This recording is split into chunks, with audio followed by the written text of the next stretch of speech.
इस कार्यक्रम के पुण्यार्चक हैं Siddhant Jain civil line Delhi, Sunita Sachin Jain civil line Delhi, Manju Vinod Jain Gurgaon, Savita Sagar Jain Rishabh Vihar, Poonam Sunil Jain tyre वाले नोएडा।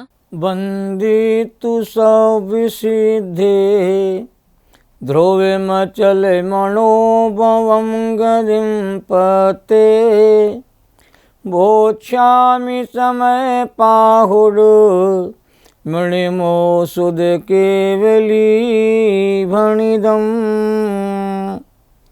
त्रिकालवर्ती पंच परमेटी भगवंतों को नमन और वंदन। त्रिकालवर्ती सभी तीर्थंकर भगवंतों को नमन और वंदन। समयसार ग्रंथादिराज के रचनाकार आचार्य कुंदकुंद देव को नमन और वंदन। आचार्य अमरचंद देव और आचार्य जयसेन स्वामी को नमन और वंदन। समयसार ग्रंथादिराज की 6वें नंबर की गाथा प्रारंभ हो चुकी है। इस गाथा पर आज विचार किया जा रहा है, चिंतन किया जा रहा है। समयसार अद्भुत समयसार है। समयसार का मर्म पाना कठिन नहीं, सरल है।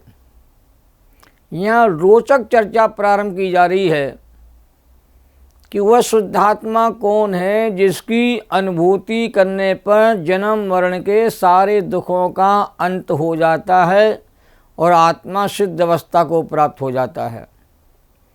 शुद्ध आत्मा का स्वरूप जाने बिना शुद्ध आत्मा की अनुभूति नहीं हो सकती। श्री आचार्यों ने प्रारंभ में कहा वह शुद्धात्मा कैसा है जिसकी हमारे आचार्य गीत गाने के लिए तैयार हो गए।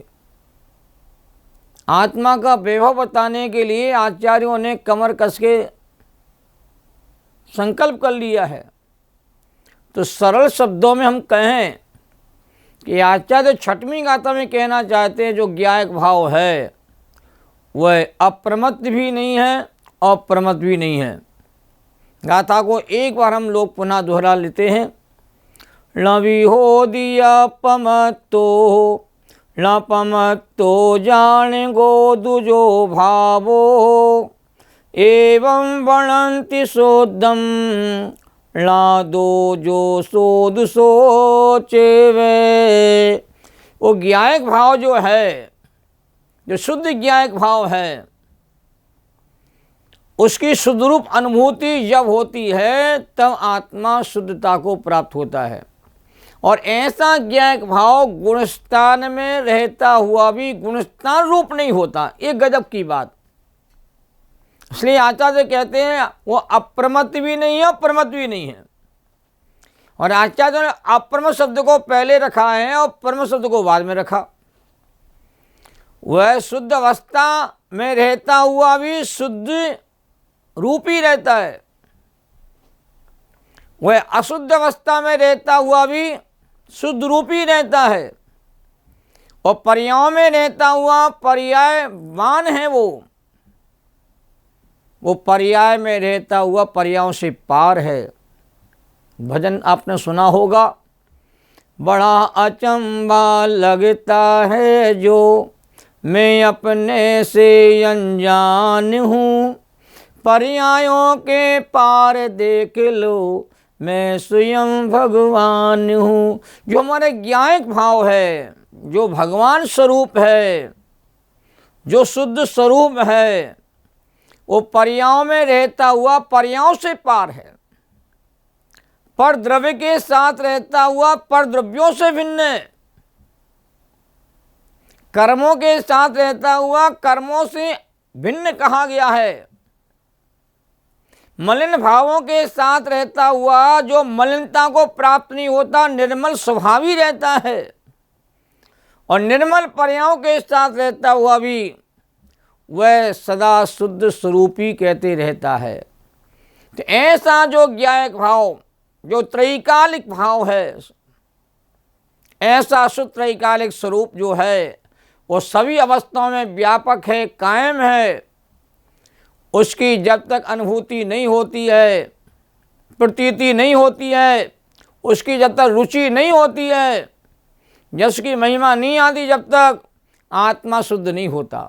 पहला कथन तो आचार्यों ने द्रव दृष्टि से किया है, उसकी प्रधानता से किया है, और आगे का जो कथन आचार्य कर रहे हैं वो पर्याय स्वभाव से कर रहे हैं। द्रव स्वभाव कैसा है ये पहले बताए आचार्यों ने, और जैसा द्रव स्वभाव है उसकी वैसी अनुभूति यदि नहीं होती है तो आपकी पर्याय में मलिनता बनी रहती है, पर्याय निर्मलता को प्राप्त नहीं होती है। द्रव स्वभाव और पर्याय स्वभाव दोनों ही वस्तु का मूल स्वरूप है। इसलिए आचार्यों ने पहले प्रमत्ति भी नहीं, अप्रमत्ति भी नहीं, जो ज्ञायक भाव है वो ज्ञायक ही रहता है, वह तो वही है, वह अन्य कुछ भी नहीं है, ऐसा कह करके द्रव स्वभाव की हमको प्रतीति कराने की बात कही है। एवं भणंति शुद्धम, ऐसा कह करके आचार्य उसकी शुद्ध रूप अनुभूति करने की बात आचार्य कहते यहाँ पर कहने जाते हैं। बड़ा सुंदर विषय चल रहा है, द्रव स्वभाव और पर्याय स्वभाव, यही वस्तु का अद्भुत स्वरूप है। द्रव स्वभाव को जाने बिना पर्याय स्वभाव में निर्मलता नहीं प्रकट होती है, और वो निर्मल स्वभाव कहते हैं आगे हमारे भीतर कहते हैं आनंद का हेतु बनता है। तो दूसरी बात ये कही जा रही है, शुद्ध स्वरूप अनुभूति जब होगी, जब शुद्धता का संवेदन होगा, शुद्धता का कहते हैं हमें अनुभवन होगा। इस प्रकार से आचार्य इस गाथा में शुद्ध स्वरूप के संवेदन करने की बात को हमारे सामने कहने जा रहे हैं, क्योंकि हम लोग समय सार को पढ़ करके शुद्ध शुद्ध कहना सीख लेते हैं, पर शुद्ध स्वरूप की अनुभूति का उद्यम और प्रयास हम लोग नहीं करते हैं। तो आचार्य कहते शुद्ध स्वरूप का संवेदन और वेदन ज्ञान परिणति में जब तक नहीं होता तब तक आत्मा कहते शुद्ध नहीं होता। पहले द्रव स्वभाव की बात, पर पर्याय स्वभाव की बात कही है। पहले द्रव स्वभाव की पहचान प्रसिद्धि कराई जा रही है, उसकी अनुभूति की पावन प्रेरणा हम सबको दी जा रही है। शुद्ध शुद्ध कहने से अनुभूति कभी नहीं होती है। अनुभूति अनुभव गम्य है, वह कथन गम्य नहीं है। और ज्ञायक भाव समस्त अन्य द्रव्यों के भावों से भिन्न रूप से उपासित होता हुआ शुद्ध कहा गया है। ये गजब की बात टीकाकार ने कही है। तो टीकाकार ने इसका रस खोला हुआ है कि द्रव स्वभाव के बिना पर्याय स्वभाव अनाथ है, और पर्याय में शुद्ध स्वरूप की अनुभूति नहीं तो द्रव स्वभाव की क्या उपयोगिता रहेगी। द्रव स्वभाव तो अनुभूति का विषय है, दृष्टि का विषय है। ये अलौकिक बात यहाँ पर कही है। इसी बात को हमारे आचार्य और आगे बढ़ाने का प्रयास करते हैं। टीकाकारों ने बहुत गजब की बात कही है। टीकाकारों ने वो आत्मा जो शुद्धात्मा जो द्रव स्वभाव है वो कैसा है उसको बताने के लिए शुद्धात्मा की बहुत गजब की महिमा गाई है। और महिमा गा करके आचार्यों ने कहा वह स्वतः शुद्ध है। हमारा जो भगवान आत्मा है, ज्ञायक आत्मा है, वो सदा शुद्ध है, शुद्ध स्वरूपी है, और वह अनादि अनंत है। शुद्धात्मा का जन्म नहीं हुआ,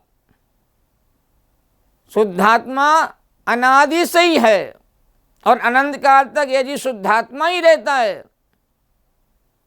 ये अद्भुत समय सार है। समय सार को पाने के लिए जीवन के सारे समय भी कहते कम पड़ जाएंगे। शांत भाव से शुद्धात्मा की पहचानने का मंगलमय प्रयास हम सबको करना है। समय सार से बढ़कर जगत में कुछ भी नहीं है। जैसे भी हो समय सार को अनुभूति में लेना है। आचार्य अमरचंद स्वामी ने प्रश्नसार ग्रंथ की 79 गाथा की टीका में लिखा, अंतिम पंक्ति में लिखा, अतो मया मोह वाहिनी विजयाय बद्धा कक्षयम, मैंने मोह की सेना पर विजय प्राप्त करने के लिए कमर कस ली है। तो आचार्य देव कुंद देव ने कहा कि पापारम को छोड़ करके शुभ चात्र में उद्यत होने पर भी यदि मोहादि को नहीं छोड़ता तो वह शुद्धात्मा को प्राप्त नहीं कर सकता। ये प्रचन सार में आचार्यों ने कहा तो ज्ञायक भाव की विशेष महिमा बता दो, टीकाकार कहते हैं, जिसे मैं ध्यान से सुनना बहुत जरूरी है। कैसा है वो ज्ञायक भाव, कैसा है हमारा भगवान आत्मा, कैसा हमारा जीवात्मा है, कैसा शुद्ध आत्मा है जो अनुभूति में प्रसिद्ध होता है। यहाँ तो आचार्य कुंद कुंद और हमारे अमृतचंद स्वामी ज्ञायक भाव के अद्भुत गीत गा रहे हैं। पहले नंबर कहा टीकाकार ने, जो स्वयं अपने से ही सिद्ध होने से और किसी से उत्पन्न नहीं होने से, अतः आत्मा स्वतः सिद्ध है, उसकी उत्पत्ति ना परमात्मा से हुई है ना माता पिता से हुई है। एक गजब की बात है, आत्मा की उत्पत्ति ना माता पिता से हुई है ना परमात्मा से हुई है। आत्मा तो अनादि अनंत है, स्वतः सिद्ध है, सदा से है, सदा काल रहने वाला महान अद्भुत पदार्थ है। दूसरी बात कही, जो अनादि सत्ता रूप है, जो अनादि अनंत है, न आदि आत्मा का न अंत है, कई विनाश को प्राप्त न होने से यह आत्मा हमारा कहते शुद्धात्मा जो ज्ञायक भाव है अनंत भी है। तीसरी बात कही, वह हमारा ज्ञायक भाव नित्य उद्योत रूप है, क्षणिक नहीं है, विनश्वर नहीं है, विनाशिक नहीं है, शाश्वत है, सदाई उदय को प्राप्त हो रहा है। सदा ज्ञायक भाव प्रकाशित है, ज्ञान ज्योति सदा देदीप्यमान है, जो कवि कहते ज्ञान ज्योति बुझती नहीं है। चौथे नंबर आचार्य देव कहते स्पष्ट प्रकाशमान ज्योति पुंज है। ऐसा हमारा ज्ञायक एक भाव है जो एक है, अखंड है, अभेद्य है, वह शुद्ध है। जो अनेक है, खंड खंड रूप है, वो शुद्ध है। जो एक है, अखंड है, अभेद्य है, वह शुद्ध ही है। तो मेरा आत्मा शुद्ध स्वरूप ही है, शुद्ध स्वभावी है, शुद्ध ही है। उसकी शुद्ध रूप अनुभूति करेंगे तो आत्मा शुद्धता को प्राप्त होता है। और 5वें नंबर कहा, ऐसा ज्ञायक भाव संसार की अवस्था में अनादि बंध पर्याय की पूर्णता से क्षीर नीर की भांति कर्म पुद्गलों के साथ एक में होने पर भी द्रव स्वभाव की अपेक्षा देखा जाए तो ज्ञायक भाव शुभाशुभ भाव रूप से परिणमित नहीं होता। एक गजब की बात है, यही समझ सार है कि शुभाशुभ भाव में रहता हुआ आत्मा शुभाशुभ रूप नहीं होता, वह शुद्ध स्वभावी बना रहता है। ये बात पचाना समझना सबके लिए आसान नहीं है। विभाव के काल में, अशुद्धता के काल में भी ज्ञायक कहते अशुद्ध नहीं होता, वह शुद्ध स्वरूपी ही रहता है। कीचड़ में पड़ा हुआ सोना कीचड़ नहीं होता, वह कहते हैं कीचड़ में पड़ा होने पर भी सोना तो सोना ही रहता है। यही द्रव्य दृष्टि है। इसी द्रव्य दृष्टि को हमको प्रकट करना है। नर में नारायण छिपे हुए हैं, पशु में परमात्मा का रूप छिपा हुआ है, भक्त में भगवान छिपे हुए हैं, पामर पतित अवस्था में कारण परमात्मा का रूप छिपा हुआ है। यदि कारण परमात्मा नहीं है तो कभी कार्य परमात्मा का जन्म नहीं हो सकता है। बीज में ही बट वृक्ष छिपा है, दूध में घी छिपा हुआ है, तिल में तेल छिपा हुआ है, गन्ने में मिठास छिपी रहती है, मेहंदी में लालिमा छिपी हुई है, और पापी में परमात्मा छिपे हुए हैं। इसलिए महात्मा गांधी ने कहा था, पाप से घृणा करना, पापी से घृणा मत करना, क्योंकि हर पापी में परमात्मा का रूप विद्यमान रहता है। जो पापी में परमात्मा के रूप को देखता है वही ज्ञानी पुरुष कहलाता है। और समय सार में यही रस खुला है। तुम कर्म की उदय की अवस्था से जीवों को मत देखो, परिणति से मत देखो, पर्याय से मत देखो, संयोग से मत देखो, संयोगी भावों से आत्मा को मत देखो। समय सार हमें एक नई दृष्टि प्रदान करता है। बहिरंग दृष्टि से काम नहीं चलेगा, अंतरंग दृष्टि से काम चलेगा हमारा। निमित्त से कार्य हमारा सिद्ध नहीं होगा। हमारा कार्य उपादान दृष्टि से काम, हमारा काम बनेगा। निमित्त दृष्टि जीव के लिए मोक्ष मार्ग नहीं दिखाती है, उपादान दृष्टि ही जीव की योग्यता को दिखाने का काम करती है। संयोग दृष्टि से काम नहीं चलने वाला, स्वभाव दृष्टि से ही हमारा काम बनेगा। यही समय सार है। आगम चक्षु से ज्ञान चक्षु को खोलिए, फिर समय सार की अनुभूति कीजिए। इसलिए समय सार सबको आसान नहीं लगता है, सबको रुचिकर नहीं लगता, सबको पसंद नहीं आता है।